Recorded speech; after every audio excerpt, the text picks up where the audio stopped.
before we get into that, make sure y'all, you see the shirt, Bubblicious, make sure y'all check this thing out because you got 2 weeks to order them. Go 7MX, hook your boy up. But he really wasn't worried about Chance, and then he's going to get off the race and be like, oh, that was cool, Chance did his thing, and then realize Chance is in second in the points, and then he's going to switch. Well, that's what he did. He switched, because this weekend, I knew he wouldn't let that go. Changing the fork a millimeter, raising it up and down is a huge change, like huge change. It's one of those changes that like you don't do unless you know 100% like this is going to be better. Little James, Bubba. Induct you in the AMA Hall of Fame. But Stewart has found a way to redefine this whole race course.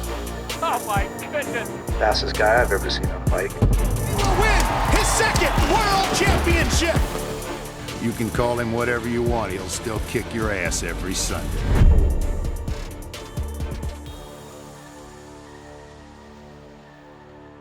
What's up, guys? You know who it is, your boy JS7, and you know where we at. We at the Rewind, baby, from round 4 for High Point, Pennsylvania, where after last weekend, we saw the establishment of Jett Lawrence was back. Jett Lawrence is going to win in Colorado. After winning that second moto, getting the overall, watching another Lawrence take over the lead, or after last weekend, Chase Sexton needed to bounce back. He had a struggle, hit the ground for the first time this year, so you know he had to show up at round 4 and do his thing. Would he be able to do it? Well, we're gonna find out. In the 250 class, would Tom Vialle finally slap somebody, or would Danger Boy keep being dangerous, or would Chance Hymas get the job back done and continue that streak? Well, you know what we're gonna do, so let's go do it. Round 4 from High Point, let's do it, people. Yeah, I'm definitely better today. Better than last weekend.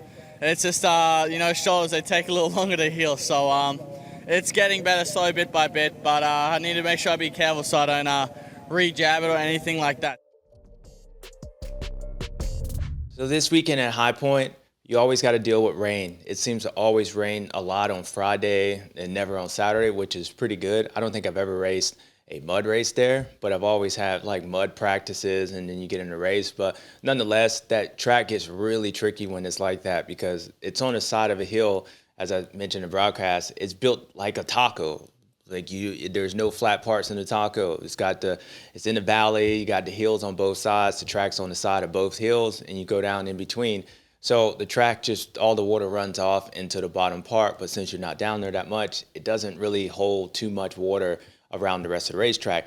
But the bases on the side of the track gets really hard. And usually when you start getting the East Coast, they like to bring a lot of sawdust or actually dirt on top. So when you have a hard base like it is, and then you have that loose stuff on top, it makes it really tricky for these guys. And in this case, you have basically all that sawdust sitting on the side of those hills, which makes it really like muddy and thick, but then the base is hard. And so it made it tricky for these guys. And all day long, from the first practice, second practice, throughout the race, the track was completely different. I think it threw some guys off because normally the track usually gets to a point to where, all right, second practice, or at least by the first moto, you kind of know how it's going to go. Well, the track conditions were a lot different. The second practice was a lot slower, which is a little unusual for Mount Morris. Normally, even if it's slower, the track is more of a racy condition where, you know, you have the ruts and it slows down that way. Well, this one, it was just like muddy. So it played for a guessing game on which tires set up. And that was a huge topic point of the day because a lot of guys were choosing tires off the start, which didn't work well on the track. And it just made it tricky for the teams and the riders all day long. Chase Sexton. Last weekend, I spoke a lot about him and where the KTM was, and that I feel like with his confidence should still be there. With his riding, I thought he was really aggressive, which he needed to keep that. But it was a learning lesson for him and KTM. They needed to work on the bike. Well, I got there on Friday, so those guys rode press day, and I was looking at Chase, and I actually thought he looked pretty good, looked really comfortable, probably some of the best I've seen him with speed and, you know, being comfortable on the motorcycle. But that track was night and day difference. It was more like that second moto. It was dry, had some ruts, but it was more traditionally like Mount Morris. So I was like, all right, looking forward to it. Then, of course, it rains. But nonetheless, I've been there, and it rains, and then it's dry by the second moto. So I thought he would be pretty good. Well, coming after last weekend, Chase had to bounce back. You know, you can only have these off races so much like last weekend and still be confident before it starts creeping in your mind. So this weekend, it was a big weekend, and particularly going into a break, riders always like, if you're in a championship hunt, you like to go into the break with the momentum, because now you get to build off 2 weeks instead of 7 days. And for Chase and KTM, having a good performance here would allow them to, one, get confidence, but also like have 2 weeks on working on the motorcycle and get a better direction. So he needed to come out and do it. Well, Chase struggled.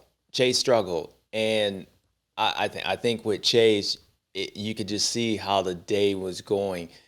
There was more frustration in his face this race than I'd probably seen him since he'd been on the KTM. We saw him in Supercross, like, all right, he knew he needed to work on the bike, and sure, in the beginning it was frustrating, but he knew he was going to get better. He just had to get used to the motorcycle. Well, at Mount Morris on Saturday at High Point, it was different. Like, there was more the frustration of, like, almost like what we saw last year, in the sense of, okay, I'm fast, but like, I'm making mistakes. I don't, like, the question mark of, I don't know if I could beat this dude. And I'm not saying that he's thinking that way, but just the feeling that you got, like his podium interview, he lost the toe after the first moto. You listen to him, he talks about, yeah, I need to work on it. Like, I ended up losing the toe, but I felt okay at the beginning, and then I kind of lost toe, and after that it was kind of over. So we'll go back to the drawing board and try and make some adjustments, come out swinging for second moto. You could just tell he didn't expect that to happen. And the thing with Chase is he rides off confidence, just like a lot of these guys, like the emotional confidence, like that. What happened at Sacramento, Hangtown, that second moto, that was attitude. He goes down, he's just like, forget it. But he won the first moto, so he had confidence that he can win. And then you saw what happened. It was performance. He just got stronger and stronger as that day went on, as that moto went on. That was all confidence. And then last weekend, he rode good in practice. He looked confident, and then the moto's happening, and then things happen, and it transpired. So my point is that the confidence is a huge thing for him, and especially right now when things are like teetering.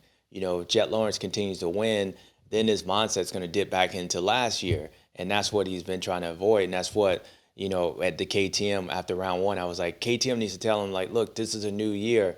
You're a lot closer, but what happened last year was last year. Don't get in that mindset. That's why Hangtown was so huge. Well, we went to Thunder Valley, and then we went here. So what's going to happen is probably what's happening. Chase is going to start creeping into last year mindset, even though it's a different situation, even though he was the fastest in both motos, and even though he had Jett Lawrence beat that second moto, but when you go down and just listening to him, looking at him, it's going to be hard for him to stop falling into that last year trap, because no matter how good he was last year, no matter how fast he was, he just never could beat him. And that's what happened this weekend. It's hard being the fastest person and like just getting beat. And that's what happened the first moto. It's hard being the fastest person, and then you're passing the dude, and basically you broke the dude and you still get beat. And that's what happened the second moto. So you stand there after the race and be like, what else can I do? I'm already faster. I didn't crash. The dude was right there. I ran him down. I passed him a few times, and I had him broken, but he still won. It gets in your mind. I think Chase is, when you look at battles, and you look at, when guys race each other, back in the day, me and Ricky, me and Chad, Vialle and other guys, like it becomes point to racecraft. Like you have to start getting in that racecraft. Like sometimes you don't beat dudes off speed, you beat them off other things. And mentally, like you always got to have a plan B, a C. I always felt like, even with Chase, I'm like, dude, last weekend, he wanted to get up front so he could slow down. Makes no sense at all, but it makes perfect sense. Like that's what you do. And that's what I was expecting to happen. Well, this weekend, second moto, I'm like, okay, all right, like how does that pace feel? Do you feel like you're making a lot of mistakes trying to run that pace? Well, get in front of him, slow down. That's what Jett does. If you look at Jett, like you pass him, he instantly passes you back and then slows down, because then you can pass him back. It's the racecraft of like, all right, I don't want to just go wide open. Like going wide open puts me in a zone that like I might hit the ground. So to be able to have that plan B of kind of knowing, okay, if plan A is working, but it ain't really working or it's sketchy, to go back and follow on plan B, which is having a different one and getting in front and slowing down, you would click into that. And I feel like with Chase, I don't know if there's really much of a plan B. And as I'm saying this ain't negative. It ain't a knock. I'm just looking at the results.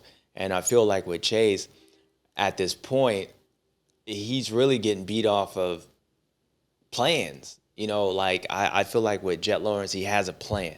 He has a plan. Out of all the people that's going to lead me, Chase Sexton ain't going to be one of them. Why? Because I know what that leads to.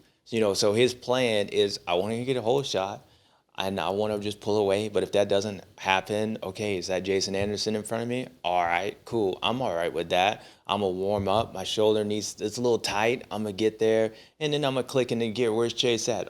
He's coming. Okay, like his plan evolves. It evolves. And I feel like with Chase, like there's one plan. Like, my plan is I'm going to lead the race. I'm going fast. And so for me, it's just one of those things that he just has to, look at the results, look at the times. And if I'm KTM, I'm telling him, Chase, you are fast. If that first moto, I would have looked at his face and be like, Chase, you were the fastest person. So what do we got to change? Because you don't need to go any faster. You're faster than dude. And he just needs to start working on that, because I think that's where he's losing the race. But overall, when you look at the big point of things, I think KTM, they know what they have to do. They'll continue to work on it. These tracks, they're going to start leaning towards like, hey, his bike should be a little bit better. It should be more like Mount Moore's. But these 2 weekends off, this weekend off, it's really going to come down to Chase saying, what do I need to do differently? And I need to have more of a backup plan and be able to change the plan as the race goes, because I believe that's where he's losing the race at. And we'll find out in a week or so if he changed it. They were working on Chase Sexton's motorcycle, but what they were doing is they were making an adjustment to the fork height. It was coming in off of the parade lap. So all day long, we saw teams, some guys would switch tires on the line or, in between. Most of the guys end up running the same tire, especially in that 250 class. But it was tricky because guys would, as the track changed a lot, most tracks, it gets rougher or maybe it gets a little bit drier. But this particular way it was in the rain, it changed drastically in each time they went out. So the second moto, Chase was on the gate, and they switched fork heights, and they end up sliding the forks up, which is basically makes the bike turn a little bit better. If he feels like it's a little high in the front, you slide him up. It makes the bike a little bit more balanced. So with all those ruts, you would think that, okay, that's the direction that you want to go. Well, people, if you don't like ride motorcycles or for instance, most people watching this probably ride, but changing the fork a millimeter, raising it up and down is a huge change, huge change. It's one of those changes that you don't do unless you know 100% this is going to be better. And I wonder when Chase was making that decision, was that more of a KTM change or was that Chase? Because looking at the track, it was going to be more high speed, and unless they slid them down, unless they raised the forks up as far as made it taller for practice in that first race, and maybe they were just going back to their base, I don't know if I would have made that change, just simply because, one, you go out on a parade lap, you feel it out, you're going a lot slower, and yeah, you see all these ruts, so you're going okay, I want the bike to turn better, but then once you go in the race, you're going back to high speed, and you got to know, I got to win, so I'm going to go pretty fast. So my point is, when they slid those forks up, I was like, all right, well, no, not necessarily looking at they're freaking out or a change like that, but just looking at how fast he was in practice. How fast he was in the race, the first race, he was the fastest. And really, it's going to come down to him just kind of being more smooth. I don't know if I would have made that change. And when you look at Chase's bike, it looked like he had to go really slow and it would work. If he was really slow in the corners, it would work. And if he was really patient everywhere, it would work. Well, that's not necessarily how you ride. You don't really ride that way. So in theory, it made sense, but that's not the way you ride. And especially if you don't get a start, which I'm going to start calling you the number 4 Joe Shimoda. And Joe's getting off the gate now. I'm like, damn, dude, he's still sitting on the gate. Just kidding. But, you get off the gate. most likely you're probably going to have to be catching them up because your stars haven't been that good this year. So you're going to have to start pushing it. Well, when you look at Chase's bike, it looked really, really twitchy, like in the front end. Looked like anytime he was starting to charge going down those long hills or anytime he leaned on that front, the thing was like really busy. And anytime you get a busy front end, that right arm goes up. It don't go the other way. It goes up. So when he made that change, you could see it the first lap. I'm like, uh-oh. He's not going to be able to ride that thing unless he's in front of Jett and he slows down. Like, that's the only way because he's going to have to slow down. That thing's really too busy. And you can see Chase almost losing the front end in these long corners and ruts. It got really twitchy. So, yeah, he made the change. And it was brought up as one of the questions, so I wanted to bring it up. But I don't think it was one of those they're freaking out. They're guessing.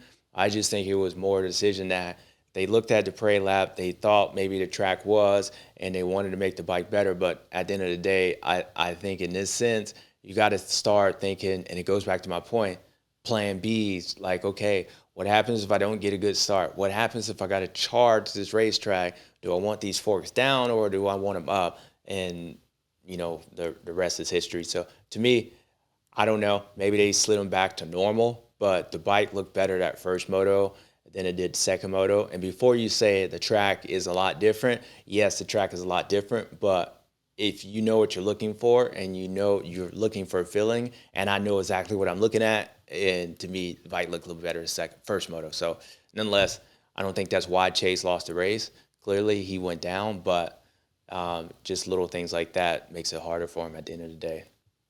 The hill. Oh, no! Sexton has thrown it away! In that moto, we saw Chase at a point where right before he goes down, he broke Jett. And Jett they were going back and forth, and Jett had a little bit more spunk in him. And in the last one, I think Jett's shoulder was bothering him, and he knew Chase wasn't in it for the overall, and Chase just had the better of him. Jett realized that. Well, Chase goes in there, and it's like, okay, all right, we got this thing, and then he just falls over. Look, those guys are battling. He had a long day. To me, it was one of those crashes that if you're starting to feel a little bit tired, as they all were. I mean, Jett, everybody was on that racetrack. If you out there racing, really kind of racing, you feel tired. So not like you're out of shape, but that was one of those falls that, let's just say it was 15 minutes in the moto, he probably wouldn't fell. But that berm gave away, and he just fell over. And you could just tell, it was a bummer for him, just let down. And Jett was like, all right, I'll take it. Cool. So to me, there really wasn't much to it besides it was just another mistake. And all this being said, Chase is 6 points out of the championship. So as much as I'm sitting here talking about him, and as much as I'm sure he's bummed out, we can go next weekend and you can be the red points leader again. So, things aren't that bad. I just know with Chase, at some point, you got to get over the hump and beat this, just beat this guy. And that second moto, you were right there because you would have won the race. If you wouldn't have fell, you would have won the race. I mean, Jett even said it. That was Chase's race to win. That's the first time a Jett's ever said that because that was the first time you ever was in that position, but you wasn't able to get it done again. So in your mind, it's frustrating. And like I said, you can always fall back into what happened last year. And I think that's the bigger thing. You're not dealing with what's just going on this year because this year you've already beat them. You already got it overall. You're ahead of them in the points. So everything with this year, I mean, you're better than he is. But it's last year, and it's the history that you got to overcome. And that's why that second moto at High Point was so important, or it was such a big race. It wasn't the 3 points. It wasn't a 6 point swing. It was a year, 6 months. It's been ever since you've been racing this kid. That's what this was about. And so not be able to finish that off when you actually had it is definitely frustrating for you. But at the end of the day, right now, you're ahead of them in points. Look, it's all in front of you. So if you can start figuring out the mindset and get everything done, then I think you'll be fine because you've already shown that you can run through this whole field, and you've already been showing so far this year. I don't know how many motos it's been, but every time you're up and you're racing Jett, yeah, you've been pretty damn fast. You've been the faster person. So you got that going for you. And this weekend, second moto, you actually had it. You just got to figure out to wrap this thing up, because I think you put all the hard work in there. Now it gets upstairs and just riding this thing out, and I'm sure you will. Hunter Lawrence, red plate leader. I think he came in with 6 points and left with 6 points. Pretty much a wrap. Well, Hunter did his thing. Hunter did his thing. This weekend, Jett, his brother, looked more comfortable than he did. First time all year that I've said, like, okay, Jett just looked more comfortable on the motorcycle. Now, what that was, like, why was that? I think maybe the track was a little bit slower. You know, it was a little bit easier, more patience worked out. I talked about in the second moto, listen to the motorcycles. You could barely hear them too. So I think when you just watch both of them, because we saw a lot of it, just Hunter looked a little bit, it was harder for him to go that pace. Now, I will say this, the way that track was laid out and with the lines, it was really hard for guys to be behind somebody because of how long those ruts were. And so it'd be easy for Hunter could catch Jett, but there was really one or two main lines, and your brother figured out the fastest line around the racetrack. So when Hunter caught him, he started making mistakes as soon as he got up the Jett. Part of that could be just the way the track was and following somebody, because you couldn't see the ruts and how long they were. You needed to see. So he might have just made mistakes from that point because he was that close. But nonetheless, it just seemed like Jett was really just easier compared to where you were making mistakes. You rode good. First moto, you rode good. At the end of the day, your brother was a little bit better, but you rode good. Second moto, I think you fell in that Chase Sexton kind of category, where the first moto, where he was like, you just lost a toe. And once you lose a toe, you're like, man, I ain't got no toes. So, you know, I think with him, he was riding good. Yeah, he got a 2-3, but he still's got the points lead. And I told you with Hunter, he's the type that, you know, when he's on, he's on. And if he's not on, he's just not, he's going to be on the motorcycle. Like, he ain't throwing it away. And that's kind of the way it goes. So that second moto, he just lost. He wasn't there with those guys. He knew he wasn't going to be there with those guys, and he did the best he can, and that's all he needed to do. So Hunter was solid. He's going to continue getting better. We're going to Southwick, which is going to be cool watching both those brothers, but he's right there. I would say if I had to put him in line of, okay, who's the fastest? Of course, you got to go with Chase Sexton. Chase Sexton is the fastest, but who's the favorite of this? You're going to put Jett Lawrence, then you're going to go Chase Sexton, and then probably Hunter Lawrence right behind him, really close. All three of those guys are really close, but at the end of the day, you just got to know Jett has won the championship. He is the guy to beat, even though he's behind both those guys. Everybody looks at him as the guy to beat. He's hurt at this point, so look, he's the guy to beat until they knock him off, no matter where he's at. So Hunter Lawrence was solid, Honda solid, and I'm sure it was fun racing his brother. But that shit gonna get old if he keep beating you. Just like I'll be whooping that ass in a golf course. Just saying. Jett Lawrence. I mean, boy, where are we gonna start here? It's like every weekend we talk about everyone else, but, you know, usually you be winning. And, yeah, this year you've been struggling a little bit more. After you came up short on that jump, you were almost Alex Martin style, but you got back up. Well, kid does whatever he needs to do. And I will say this. People always ask me, as riders grow, you know, from the first year to second year, 3 years from now, would Jett Lawrence be better? And I'm like, yeah, he'll be better. And people kind of take that as, will Jett Lawrence be faster? And I'm like, no, because he's going pretty damn fast. Like, and same thing in my career, like, yeah, you maybe get a little bit faster, but not much, not that jump. But where Jett Lawrence would be better at is where he's getting at right now. And just like last year, at some point I mentioned that, hey, you got to beat the guy like now, because he'll get better and he'll figure out how to win it. We talked about that a little bit in Supercross as well. He's not going to make these same mistakes. He won't get faster. He'll just figure out different ways to do the same thing. without taking chances or making mistakes. And what you're seeing is that, right? You're seeing that. He's not blowing these guys away with speed. He's blowing these guys away with racecraft and knowing how to get things done. And as you grow, and each year you continue winning, each year you just learn more. Whether you learn that you suck or you learn that, okay, I can win this race in this multitude of different ways, or whatever you learn, he is learning, and that's what's going to make him better. So when you're looking at him right now, he's got a hurt shoulder, and he races differently. He did a little bit last year, but this year is more on display because he's got other circumstances. He can ride around a motorcycle if it ain't right. He can go really fast and show you his speed when he wants to in practice. Or if he's got one arm or no legs, he'll ride along until he has that together and go.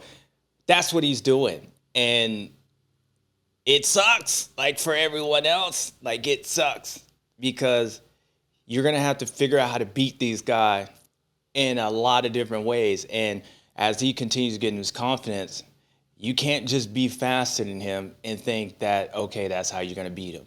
No. You can't just rely on him being hurt and that's the way you're going to beat him. No. You got to figure out plan A, B, C, D, and A.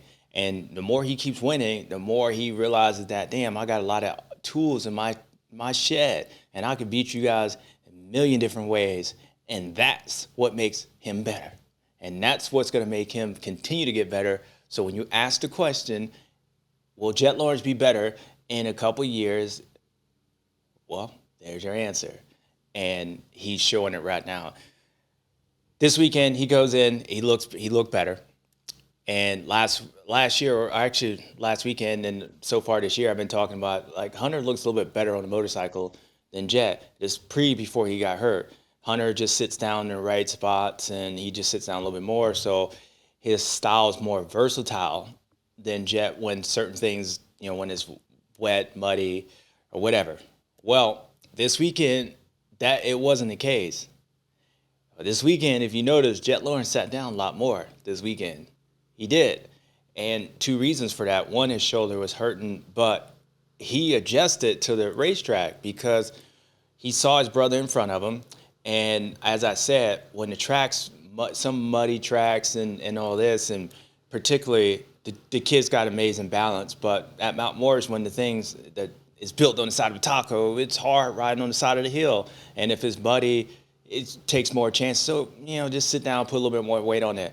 I was impressed by what Jett Lawrence, how he adjusted his body and adjusted his riding style around the racetrack this weekend. He sat down more because he knew sitting down took chances away from him hitting the ground, and it actually ended up being faster. But he also stood up when he needed to stand up. And so for me, and when I say, like, the kid's winning races in a different multitude of different ways, well, this weekend was about plans and styles and figuring out, as this track changes all day long, I'm going to adjust with it. Like, I'm going to adjust. So he won the race because he adjusted better than everyone else. That's it. His brother has been solid all year long. Jett looked better this weekend. He looked way more comfortable. He just looked more relaxed. And I think a part of that is just because he knew, once being out front, it definitely helps that. But as well, it's kind of been unnoticed. But the last 2 weekends, he did it last weekend, the first moto, and he did it a little bit the second moto too before he got around him. But he did it this weekend. Jett watches his brother. Now, Hunter, eventually they end up catching Anderson the first moto and passes him. But Jett, you could tell, like, he was just waiting, like, kind of hanging out behind his brother. He didn't want to pass him in the beginning part. Why? Because I believe, like, he was actually learning from Hunter, like learning where Hunter was good at, figuring out, okay, if I go outside here, how much time do I lose? How much time do I go to the smooth line? How much time, like, okay, going inside, switching it up. My point is, he was watching Hunter, and then that way he knew exactly what Hunter did, just like he did last weekend. Like, he watched his brother. So once he got in front of his brother, he knew exactly where he was faster at, where Hunter was faster, where he could chill and all that. And so this weekend, I think the kid was riding around, watching his brother in the beginning part because they were catching Jason. Chase wasn't catching him, and then, like, learning, and then he attacked him, and then he ends up as I think, towing his brother along. But nonetheless, the kid's aware, and it went unnoticed. But I believe the reason why Jett was able to win that second moto last weekend is because all the knowledge that he learned from his brother and paid attention to him the first and second moto, why he was behind him. And then when Hunter had to pass him, Hunter didn't know exactly where his brother was. So just being smart and aware.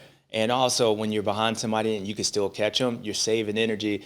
So to me, he adjusted, and that's why he won. I could sit here and talk about all other things, but I want you to just pay attention to the kid, how all day long he adjusted his riding style. He was the best one to adapt to the track. And that's why when you look at the way the race went, it just looked like it was a lot easier for him to do it. And a lot of that came from his knowledge of learning from his brother and then adjusting the way to racetrack, because the places that Hunter, because he sits down and his riding style was different, maybe the places that he was better, Jett neutralized that.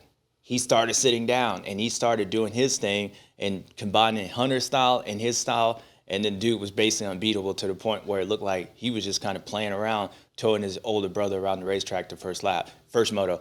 Now, it was hard. You could tell he was breathing hard. It's not an easy. It's not like he's just playing with these dudes. But what he is doing, I will say, he is playing with them as far as racecraft. Kid, he does that. For instance, like in that I mentioned a little bit with Chase, out of all the riders, Jett will follow anyone except for Chase Sexton. Nope, he will not follow him. Why? Because he knows Chase Sexton has the speed to really, he can run away from him. I don't think he feels that way with his brother. One, because he knows his brother, he rides with him every week, and he doesn't feel that way with anybody else. But Chase Sexton's shown this year that he can be emotionally bound, and when he emotionally is in it, he can bound up and just run off from your ass. Like you don't want to mess with him. So he stops that train. It's a little bit like the Eli Tomac effect back in the day. When beast mode came in, the only way you could beat beast mode when he was in beast mode is to get in beast mode's way, right? Stop beast mode from being beast mode. And when Tomac would come up and, 10 seconds down, run people down and pass him, you'd think the race is over. But the guys that could beat him was the guys that would instantly pass him back and stop him from being in that form, stop him from getting in that mindset. And Jett Lawrence does that to Chase. He does it. Look at it the way he rides behind Hunter. He chills out. Anderson, he chills out. Well, Jason be trying to run people off track. You know what he be doing. So, but Chase Sexton, oh, no, Like he tries to instantly pass him. And that's why when I said Chase had him beat that second moto, Jett wasn't trying to pass him back. Only way Jett was going to get beat is Chase did what he did. But they went back and forth, and Jett was like, all right, my shoulder, I'm cool. You're not in the overall. I'm just going to, you got me this time. And then Chase went down. But the whole point is that he's very aware. And now the kid's getting even deadlier because he's busting up that toolbox, opening that toolbox up and realizing he's got a bunch of other tools to beat you with. That's why at the end of the day, the kid's getting better. That's why at the end of the day that he's still hurt right now and that he's in third in points. But yet we talk about him as if he's got the red plate and he's the winner and he's the leader and everybody's chasing him because they are. And why is that? Because he's beating you a lot of different ways. He's showing you that speed, I can do that. If I'm hurt, you still can't do that. And no matter what, at the end of the day, I'm going to end up winning. And at the end of the day, what is he going to get for him? Hit it for him, Cole. Suntan, next on fire. Exactly. That's what he got. He got it last weekend. He got it last weekend with no legs. He got it this weekend with no shoulder. He's head and shoulders, whatever you want to. I don't know what he is, but all he does is win. And the kid looks good. And I explained to you, like, what it is. Next weekend, I might explain to you. Well, we ain't racing next weekend. Well, next week. You know what I mean. Next time they show up. I'll explain to you how he beat you in a different way besides the way he's been beating you. And it's pretty cool to see. So as much as things look the same, they are changing. And he's just getting stronger and faster without going any faster, without getting any stronger. And that makes him deadly. And that's why the dude's on his way to possibly win another championship. But again, Chase Sexton and his brother, they're still right there. They just got to try to stop him. You better do it quickly. All right, and now, you know what time it is? It's danger time. Danger time. 250 class. Yeah, I got cut off on the start by chance, and I know, I get it. He obviously thinks he has a chance, so I had to show him that, he doesn't in that moto. And I came from 30th to first. Now, it was an emotional weekend for a lot of different places, like a lot of really emotional. Like people was like thinking people was doing stuff and they would get mad at people for doing stuff. And then people was doing stuff because you were like, damn, that was cool, man. You started feeling fat. I saw Miss Peyton like get tear. I ain't never seen that dude. That was pretty cool. Ty Masterpool came out of nowhere, but Ty was already kind of like there. You kind of forget. Like you're like, oh man, Ty's privateer. Like, oh man, it's like Cody Shock's story. But then you realize like Ty got some talent. Like he can do this thing. He just needed to figure out he needed to shift more. And he did it. But it was a real cool story. But the story going into this weekend was Tom Vialle and Haiden Deegan. And then Rachel, Chance Hymas. Watch the movie, you'll know what I mean. She's all that. It was those three. Why? Because Haiden Deegan was mad at everybody except for he wasn't really mad at, Chance yet. Not yet. Until he is. But it was between Haiden Deegan and Tom Vialle. Well, Tom Vialle, just like his teammate Chase Sexton, he needed to bounce back. He needed to go in there and solidify that pass. Don't be nice. Go in there and knock the out. Like, you got to do whatever. You got to do it. And Tom knows it. He went outside. I don't know why he went outside, but he went outside. He forgot he went outside, but he went outside. We're like, damn, why you go outside? And he went outside, and then he lost. And so for him, he needed to go inside this time. Well, Tom showed last weekend that he had good speed that second moto. So all wasn't lost. All wasn't lost. Tom Vialle, after that Supercross Championship, he was one of the favorites. Probably looking on paper, you just kind of thought that his emotional, like the way he is emotionally, he's really consistent. And in the 250 class that you have probably some inconsistencies, like he probably end up winning just because he gets top fives and the dude's pretty good. Well, Haiden Deegan came in and he just like, that's all he do is win. And then he winning with attitude. And he's coming in with attitude that's winning. And he's winning because he's letting you know how much attitude that these guys don't want none of that. And he just, I wouldn't say talking his way, he's riding his way to it. And for Hayden's sake, I'm going to just hold off on him.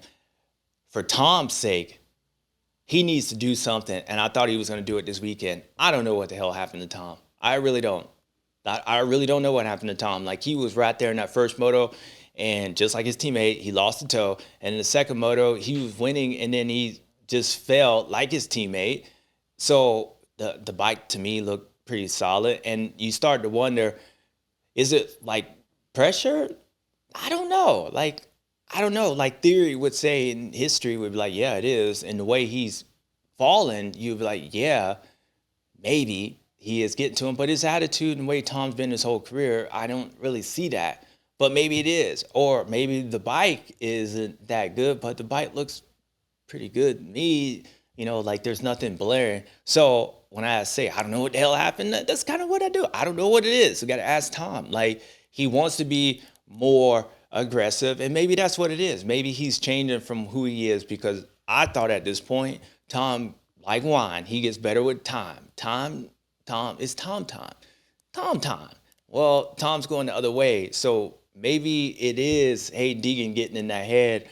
I don't know what it is, but Tom Vialle, he better win next weekend or when we go racing. He better win.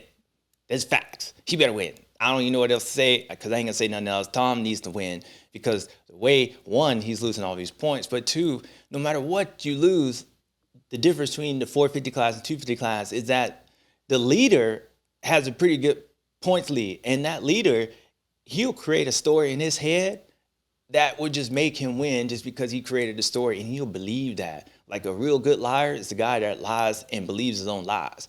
Like, it ain't a lie to him. That's the truth. Even though he lying, it's the truth. So that's Haiden Deegan. So, Tom, you better win. Haiden Deegan, last weekend I said, well, second moto, look, he let Chance go. I wouldn't say let Chance go, but he really wasn't worried about Chance. And then he's going to get off the race and be like, oh, that was cool. Chance did his thing. And then realize Chance is in second in points, and then he's going to switch.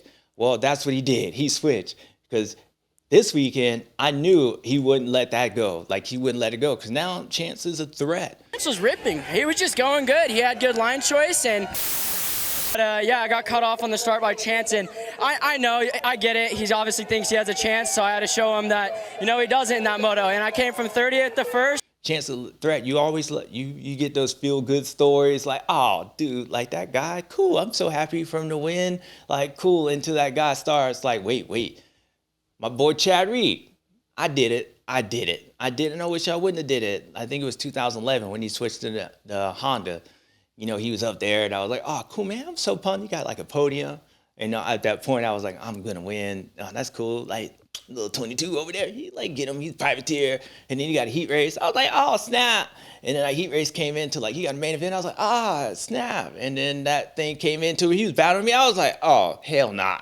Hell nah. And we all know history. Atlanta, history.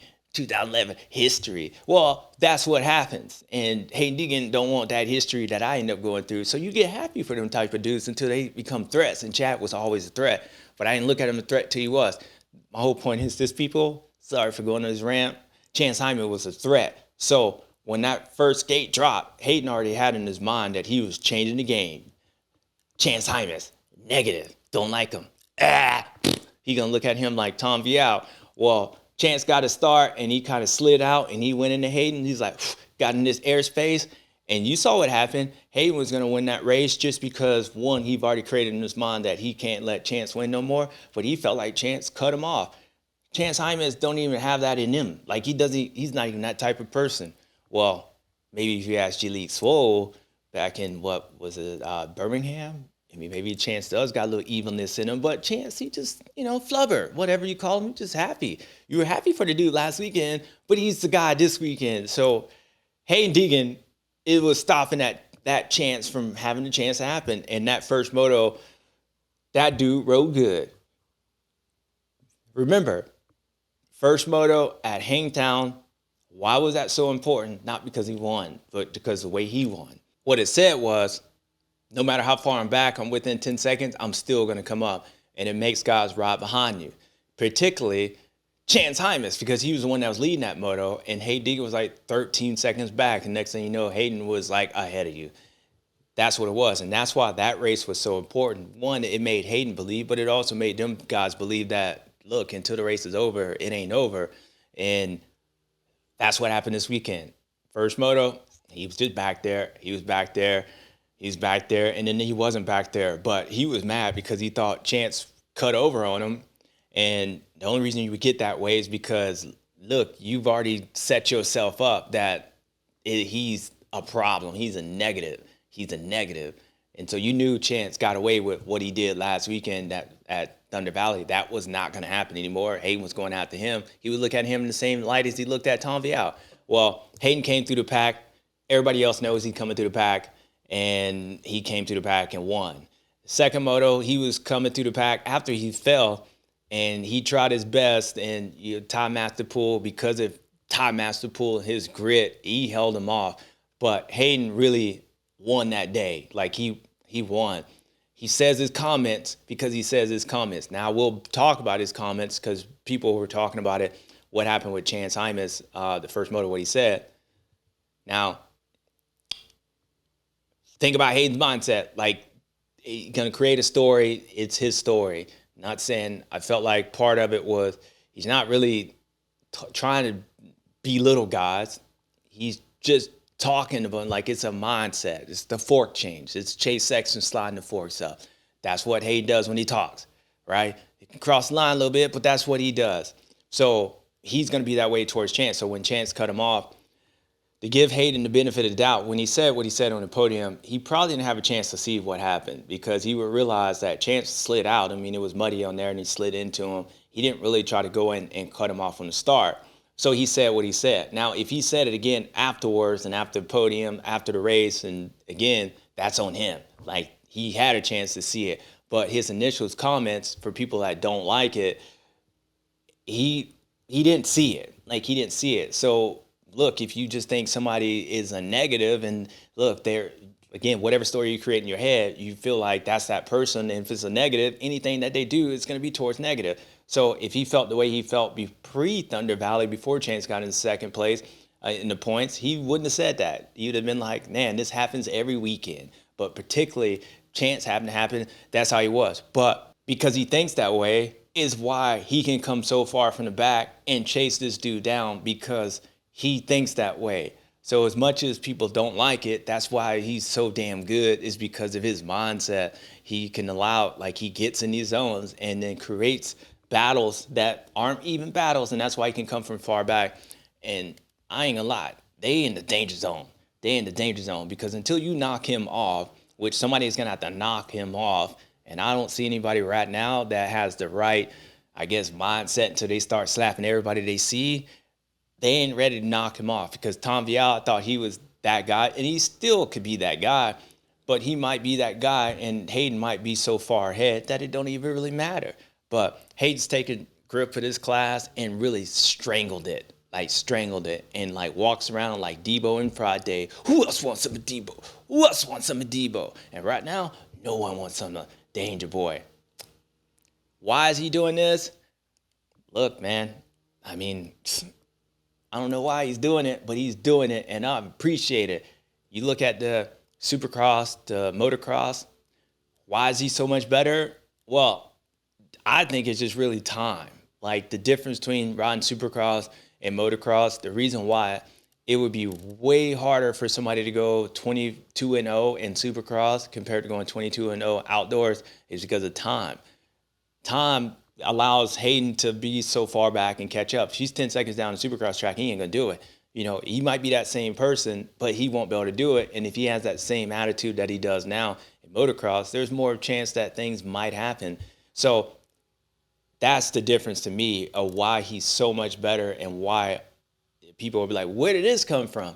I don't think it came from anywhere. I think it's been here, but now the scenery's changed, and motocross allows you to be that person. Motocross allows you to get away and be more rugged and like go wide open or win different ways. Supercross, it's a skill. It's a certain type of skill and a certain type of way to get things done. And sometimes creating these stories in your head, they don't end well. Well, so that's to me. And then he wins the first race, and then what happened?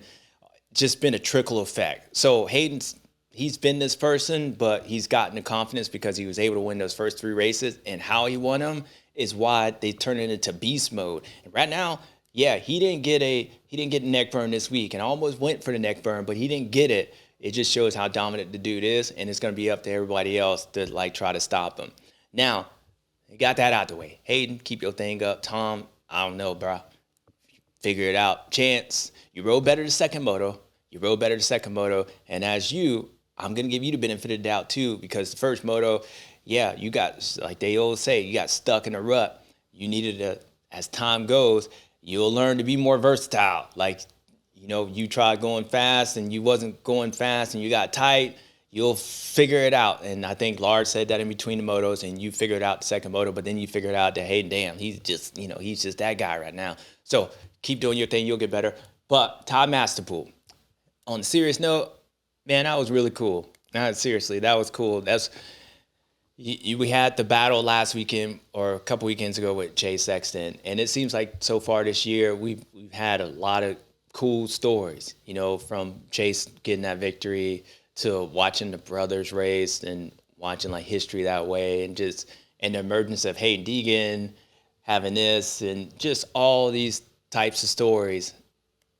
But this one's cool because you know the history of Ty and his family. And I won't go through all the list, but, you know, with Austin Faulkner, and you're like, where the hell that came from? Well, just stay with me. Austin Faulkner, even Adam Cincerella, I told you, I have appreciation for those guys, because when those guys get knocked down, it is hard to come back. And when it happens again, they come back, and they come back. And just when I would probably quit, they don't. And so you really appreciate those guys, because those ones are the ones with the mindset that are strong, like really strong. They just had bad luck or whatever circumstance, and they can't show it. Ty Masterpool fell in that category. And this is not even on the family side. This is from a kid that came in. He was one of the guys that was supposed to be a young guy that was coming up. Haiden Deegan, whatever you want to say, guy with a lot of talent, had a factory ride on that Star Racing Yamaha. And then things happen, tragedies happen, and he's injuries.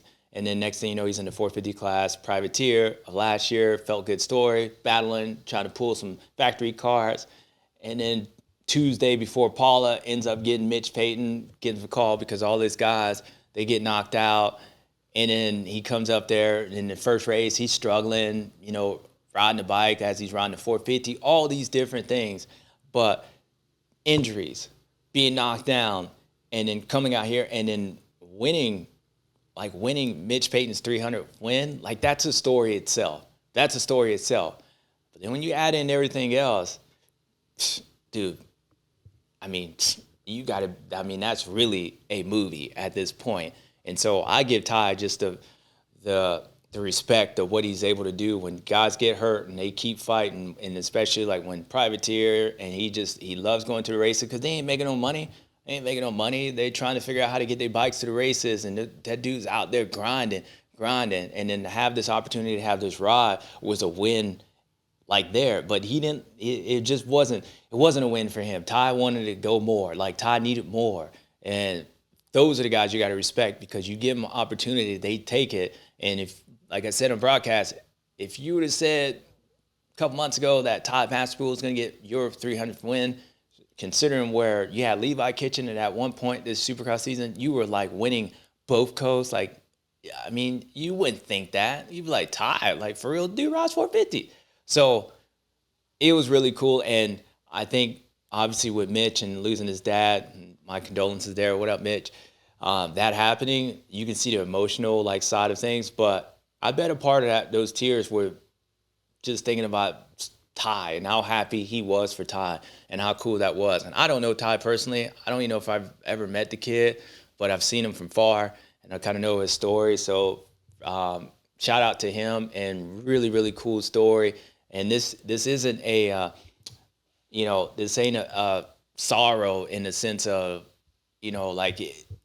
we feel bad, we're going to get you a win. Like, dude, first off, you deserve that win. Like, you went out there and did something that no one else has been able to do.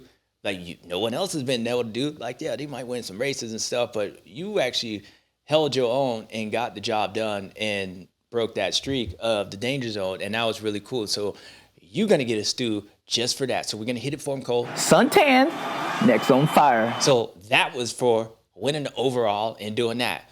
But we're going to hit you with another one. So please hit it for him, Cole. Suntan, next on fire. And that was because of being Ty Masterpool and just grinding and everything else that you went through, showing that kids out there, old kids, young kids, kids that's not even out here, but everyone, man, just keep grinding, dude. Like, keep grinding. If you need somebody to look up to, yeah, Jett Lawrence, Chase Sexton, whoever, plenty of them out there. Ty Masterpool is one of those ones that you be like, I like my kids to be like him, because that kid never quits. And that's all you ask for as a parent. So Ty Masterpool, badass dude, for reals. Awesome job. Keep it up. And you grinding. You grind me too. Like, you grind me. You saw Adam Cizzarelli. You were like, I don't want none of this. I don't want none of this. You was up there battling last year. So you got some fight in you.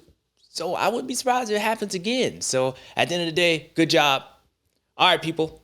That was it. Where we saw Jett Lawrence on one hand, one arm, giving the business still. Chase Sexton, keep it up. You'll be all right. Hunter Lawrence, you'll be all right. And then we saw Ty Masterpool. Yeah, I said it. Ty Masterpool in the danger zone. Haiden Deegan, was my fault. Hey, don't get mad at me. Look, I ain't do nothing, bro. I ain't do nothing. Don't be mad at me. So keep it up. Chance Hymas, just get a little more versatile. Tom Vialle, bro, I don't know what's up, man. You I don't even know. You better do something. But right now, it's time for my favorite part. Your favorite part, Stews. No. Q's with Stews. See, they're close. Let's get into it, Cole.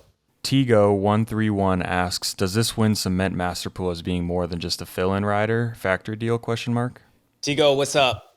I don't know. I'm not sure where the future is with Ty and Mitch Payton. I don't know. I don't know if Ty wants to be a 250 guy, a 450 guy.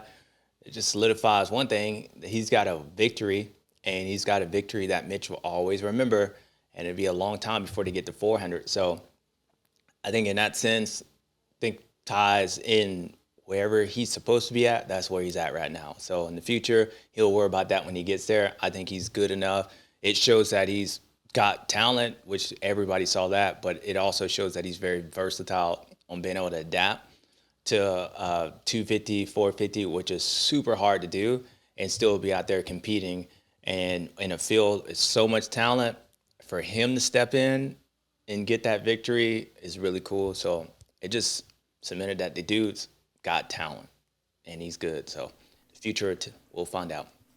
This is more of a question from myself to you. Do you know if someone like a Ty being on a fill-in deal, like, do you still receive a win bonus and everything like that? Or like, you know, is the payment structure, how much different is all that? Good question, Cole. I don't know. Actually, I don't know. I've never been in a fill-in deal, and I think the insurance policy for win bonuses probably be pretty cheap for Ty. So to get the premium on it, but I bet if the win bonuses are probably pretty damn high. But on your question, it really he gets win bonuses for sure, and they're probably pretty high considering that he probably doesn't get much of a salary. That being said, you can structure it to where it's like first through 10th. So maybe you don't get as much for first because you went down the line and you want bonuses for, you know, realistic finish between 3rd and 7th or 3rd and 10th. So you get money from there. So maybe you don't get the max, or he gets the max, you know, for a win. But he definitely gets it. And I would say under normal circumstances, he would probably get more in like McAdoo, because the likelihood of McAdoo winning, you would just think it'd be more likely, where Ty is more of a fill-in. So the premium, you could probably put a little bit more money down on the premium to get a bigger win. But I don't know between Tuesday and Thursday if they had that much time to work it out. But yeah, he'll get a bonus. How it's structured, I'm not sure, but I just laid out both ways and a multitude of different ways you can get that money. And I'm sure you got some money. Justin Berg, 28, asks, how much of Deegan's arrogance is just acting to dishearten his competition?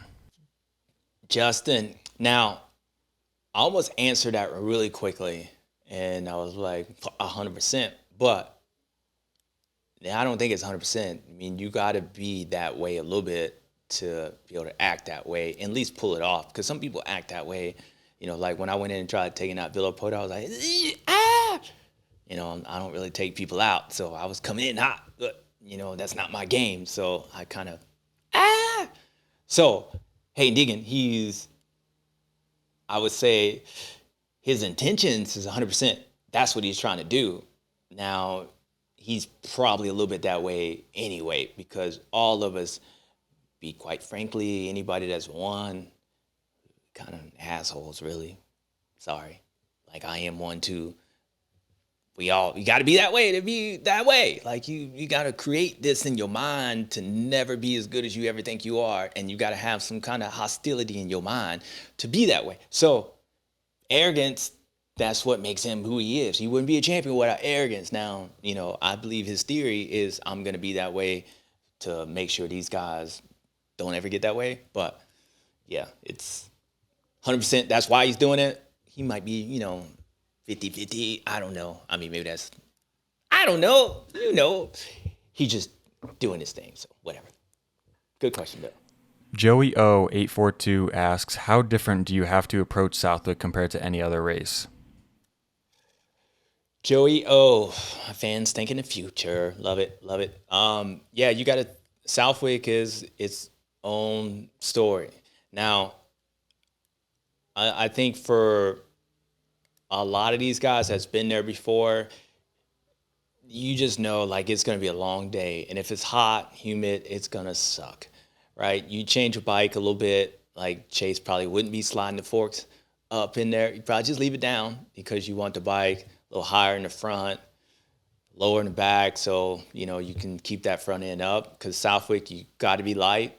You don't want to bury that bike in there. It just takes loses power, but also lose a lot of energy when you do that. So your mindset's different. I would say this: if Haiden Deegan goes in there and wins at Southwick, the championship's over. Unless he gets hurt or something like that. If he goes in there and wins that race, it's over. Because last year, that was his worst race of the year.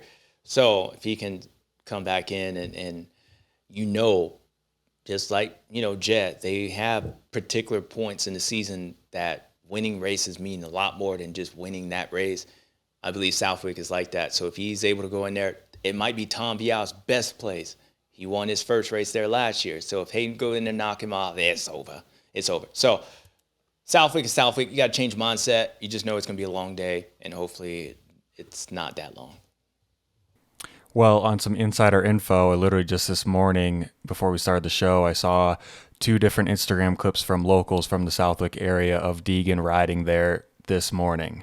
So he must know that, and so maybe touch on that a little bit. Yeah, so if he's already there riding, that means, I don't know. California, they don't really ride in the stand that much, I guess. People always think guys from Florida ride in the sand, but I didn't ride in the sand a lot. I just think if you know how to ride mud, you can ride sand. And if you shift the bike, you can ride sand. It's not necessarily, I think Southwick, it's a tricky spot because it's sandy, but it's also hard. So just getting the feel of that might help you.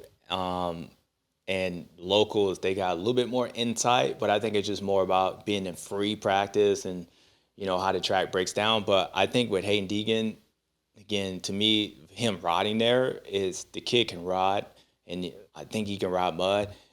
He can ride sand. It's more of a mindset. So he's already prepping his mind to go ahead and feel it. And if he feels like he needs to be there right now, that's going to help him get a chance, then it is whatever, that's fine. I don't think he's going there to learn how to ride sand, period. I think he's going there to convince himself that he knows how to ride sand. That's it. Last one. Aaron Jones, 17, asks, where does Eli fit into the current state of 450 class when he comes back? Aaron Jones, beast mode's always beast mode. Eli's always going to be one of the greatest ever that's done this thing. Who knows where he fits in this crop, because, the Supercross at some points he was the fastest, but we also saw Eli have, some I don't know moments, meaning not like I don't know what he's doing, but more I don't know if I want to hit that jump. So if he comes in with I don't know if I want to hit that jump, I don't know if I want to go that fast, then it's going to be hard to go against this crop, because clearly whether you got multitude of plans or one plan, these dudes be like, that I don't know really doesn't really exist unless you're like, I don't know how he got beat. I don't know what he did. So Eli Tomac, I think if he wants to do it, let's just say this. If he wants to go fast, he can go fast and he can run with it. If he don't know, if he's unsure if he wants to go fast, then, I don't know. Then he won't go fast. I don't know. All right, people, that was it. Sorry, I was thinking about Eli going fast and not fast and whatnot, but thank you for the questions. Great one. All right, you know what time it is. Stews and stews. But before we get into that, make sure you see the shirt, Bubblicious. Make sure y'all check this thing out, because you got 2 weeks to order them. Go 7MX. Hook your boy up. It was in the old lady's closet right now. I had to snatch it out of the closet. I was like, what you doing with my shirt? So it was nice, but nonetheless, go check that out. Almost knocked on my thing here, and it'll be yours. So, all right, people. Stews and stews. Let's make this real quick. Stew. Got it. Just, you know what a stew is. If you already watched the show, you already know what a stew is. Just badass. The badass. Cool stories. Now, the first person I'm going is Ty Masterpool. Why? Because you deserve it. You deserve it. Ty Masterpool. You a stew. Yeah, you won this weekend. Cool. Really cool. Special. It brought you on the radar to everyone out. Now everybody knows about you. Now you got this big milestone in Mitch Payton, but you a stew because the way you hit that ground in Paula, damn, you a stew for getting up after that one. Then you kept coming, and then you last year, you were messing with people, you really wasn't trying to mess with them, but you were messing with them, about to pull their car. You had some of these factory guys going back to the truck getting them odd looks because of you, Todd. You had some awkward conversations happening between motos because of you, Todd. So you keep doing your thing. So you a stew for that, but really you a stew for never giving up. That's it. Period. You a stew. And kids out there, you might not know who he was. You might not know still who he is, but he's one of those guys that you should look up to, because, it's not a feel-good story. It is a real story. And guys like that, they never give up. So Ty Masterpool, you a stew for showing us it's possible to do anything, even though when it seems impossible, even though when you were flying out off that bike in Paula, it's still possible to get up and still get that victory done. And when everybody else can't do it, you can do it. That's Ty Masterpool, which is Ty Masterpool's a stew. So you a stew. And Jett Lawrence, last weekend you won with no legs, and this weekend you won with one shoulder. And just when you're like, he can win, you still end up winning. And when people are like, dang, your brother looks better than you, and is this the moment? Is this the moment? The moment never comes. It's like the opposite of the Cialis commercial. When the moment's right, well, the moment never seems to be right for those guys. And I'm sorry for, you know what I mean? A lot of people know what I mean. But if you know, kids, just make the moment like Jett Lawrence. No matter how you feel, one arm, no legs, whatever it is, you can still get it done if you make the moment. And Jett Lawrence's moment is right now. And he's a stew because he just continues to win. And you're really a stew when you're third in the points and we're talking as if you're the leader. I had to catch myself. I'm like, nah, he's in second. No, he's not in second. He's in third in the points. That's when you know you're a stew. Because even when you don't win, you still win. And that's you, Jett Lawrence. But you did win. So you're a stew. All right. And then next, Stu, pissed off. Pissed off because... yeah, I don't know if really. I mean, pissed off because, wait, you thought somebody cut off on you in the gate? Yeah, I mean, but that was already like in your mind. I don't know if you really pissed off, but the guy asked me, like, is that like part, like, you got to be part of the internet. That's Danger Boy. Is he pissed off? Nah, I mean, yeah, he's always pissed off, so he ain't really pissed off. But maybe confused because, like, I don't think he confused. I don't think even if he was like, I bet Haiden looked at that and he was like, oh, yeah, he didn't do it. But he probably thought about doing it, which makes me not like him. That's probably how you look at it. So he ain't confused about it. And Chase Sexton, he was like, I don't know, man, I lost a toe. Like, did I lose my toe hitch? This truck doesn't come with a toe? I don't know. Like, should I slide the forks up? Do I need to turn better? But, like, didn't it be turning too much? Like, maybe you confused a little bit. But then he knows, like, you know, Roger would be like, dude, you're fast. Which maybe makes him more confused because he's like, how can I be fast getting pulled away from? I don't know. But I ain't going to go no confusing. I ain't going to go no stew because everybody else was weak in it. What? I'm going to interrupt you. Well, what about Rod Bell getting landed on by Sexton? Oh, no, Rod Bell wasn't Is he stewed. stewed? Like, he knew. I mean, it was like 50-50. It's like, you know, I guess if you get divorced, you get half your stuff in some states. That's kind of how that crash was. It was like half his fault. And ultimately, it was like really nobody's fault except for it was just racing. Rod Bell came in there like he's like, it's muddy. What do you want me to do? I know. I slowed down. And I probably shouldn't have slowed down, which made Chase jump on me. But then Chase, like, what were you doing? Like, you know it's out here muddy. Why are you jumping it? So half his fault. But it ain't really nobody's fault because it was just racing. So he ain't stewed. So nobody's stewed. All right, people. Well, that was it. Enjoy your weekend off. Happy Father's Day for all the fathers out there. And boys, a lot of them. You know, it's a lot of them out there.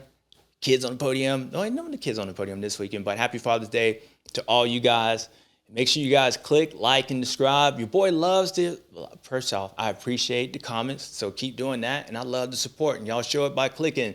But until then, you saw Ty Masterpool get his first victory. You saw Jett Lawrence win with no arm. We'll see what happens next week.